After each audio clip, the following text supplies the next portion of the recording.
Նրանցից ես Արցախահայերին տեղափոխված Արցախահայերին հարցրեմ, որից մեկն իմ հարևանն է, ոչ մի կոպեկ իրենք այդ օգնություններից փող չեն ստացել։ Իսկ այն ինչ որ ստացել են, դրանք պետական բյուջեից են ստացել։ Նիկոլ Փաշինյան, ուր է $50 միլիոն չափ այս փողը։ Թալանել եք։ Համահայկական $150 միլիոն լափեցիք։ Հիմա խեղճ, տնավեր, հարազատներին կորցրած մարդկանց փողն եք լափում, Նիկոլ ու Աննա։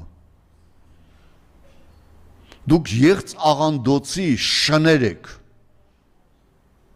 թալանչի շներ, ուր է Արցախահայության օգնության ուղարկված $16 միլիոն և 26 միլիոն, 27 միլիոն եվրոն, ուր է։